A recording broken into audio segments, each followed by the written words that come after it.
While the Titans, Ctrip and Meituan, are busy carving up their 56% share of the travel market pie, a new challenger has just kicked down the door. And this isn't just any challenger. It's JD.com, and they're not coming with the polite request. They're coming with the golden shovel, reportedly offering triple salaries to poach their rivals' top talent. Is this a masterstroke of strategic genius? A bold display of corporate power? Or is it a breathtakingly arrogant, suicidal leap into a shark-infested tank? Today, we're going to unpack this beautiful mess. We'll find out if your next 5-star hotel will be booked by the same guy who delivers your packages. So stick around, because you're going to want to hear how this story ends. Let's set the scene, because it is wonderfully absurd. You open the JD.com app, the place you go for guaranteed authentic electronics and next-day delivery. And there, right on the homepage, nestled between takeout and medicine delivery, is a shining new button: Special Offer Flights. They're sitting there together like the 3 new kids in school who were forced to be friends. The last time JD made such a scene was when they declared war on Meituan's food delivery empire. And how did that go?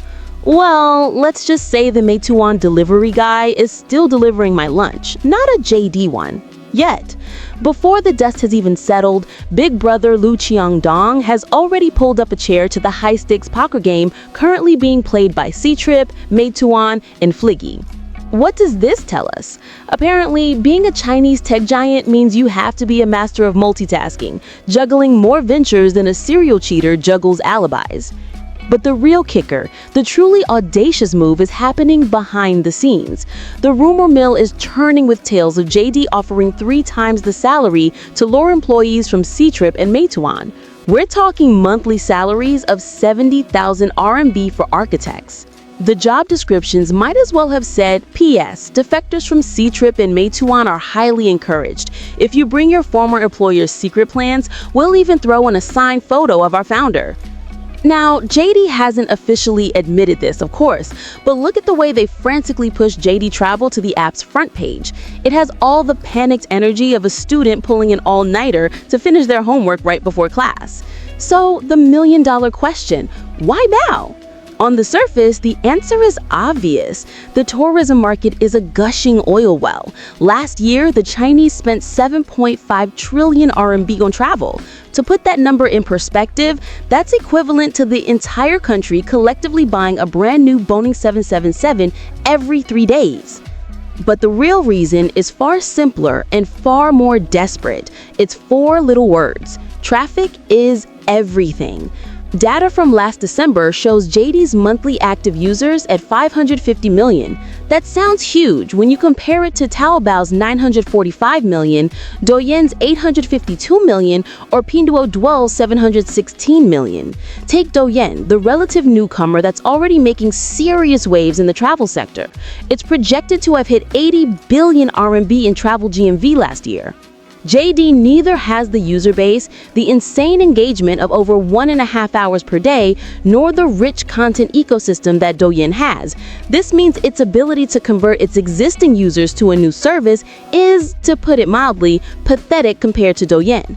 But reality is always more brutal than a witty one-liner. Let's take a look at the absolute bloodbath that is the online travel agency, or OTA, market. Ctrip holds the keys to 1.5 million hotels. In this world, they are Thanos, inevitable. Meituan leverages its army of food delivery drivers to slip hotel coupons into every order, tapping into a user base of over 600 million. And then there's that seductive little siren that can hypnotize you into booking a trendy B&B with a single 15-second video. Even WeChat has given its golden ticket, a prime spot, to its partner Tongcheng.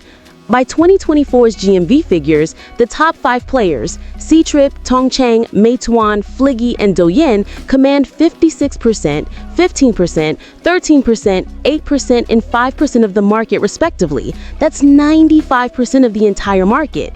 The remaining 5% is left for everyone else to fight over. This isn't just being late to the party, this is showing up for dinner and being told you have to sit at the kids' table where you have to fight a dozen other hungry latecomers over the last chicken nugget. And the most fatal flaw, the DNA just doesn't match, my friends. JD's ancestral skill, its entire identity, is built on logistics. It's about getting a package from a warehouse to your doorstep with ruthless efficiency. Now, they want their delivery guys to double as hotel connoisseurs? They haven't even figured out how to run a food delivery business without burning mountains of cash, and now they have to learn the dark arts of negotiating hotel prices in Sanya. An industry veteran once said that to succeed in travel, you need a ground force, a land army of sales reps. C-Trip has spent over 20 years building theirs. Is JD, the rookie, just going to pave the road with money? And the timing. The Wild West era of the OTA industry is long gone. 20 years ago, when C-Trip and its early rivals were battling it out, JD was still a small stall in Zhongguancun selling CDs.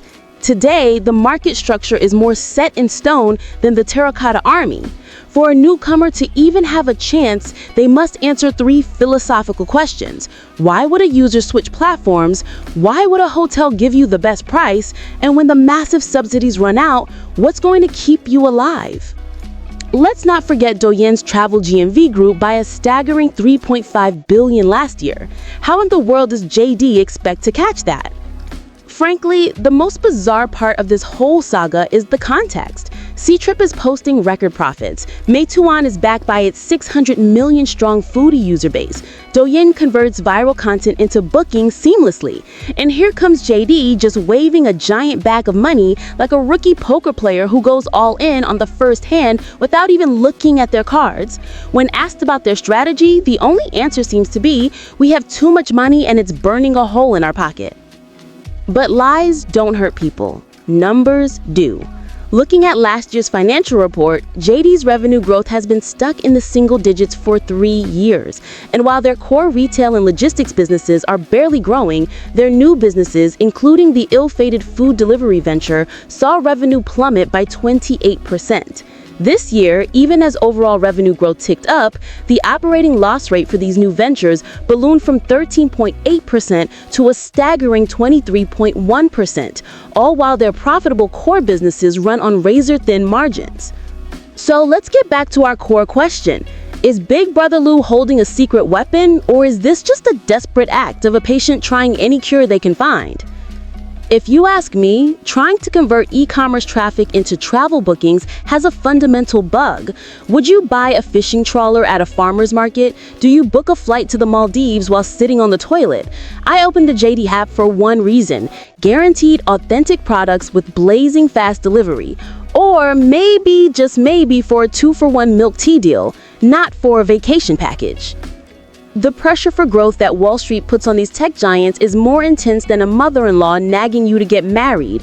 But when every giant tries to become an octopus with its tentacles in every single pie, the likely outcome is chaos. You'll have a food delivery guy who is also a package courier trying to sell you a hotel voucher, who then ends up flinging your pizza onto your face because he's juggling too many orders at once. It's a beautiful disaster waiting to happen. And so, a modern poet might observe, the packages are sent, the takeout is served. Now into travel, their focus has swerved, with salaries tripled to poach the best teams, and flight deals shoved onto homepage screens. But what of the challenge, the mountain ahead? C-Trip holds half the kingdom, it's widely said. With Meituan, Douyin, and Sliggy in tow, the road for this rookie is painfully slow. A war on all fronts paved with cash and might. Let's just wait and see what burns in this fight. That's all for this episode. Thanks for watching, and we'll see you in the next one.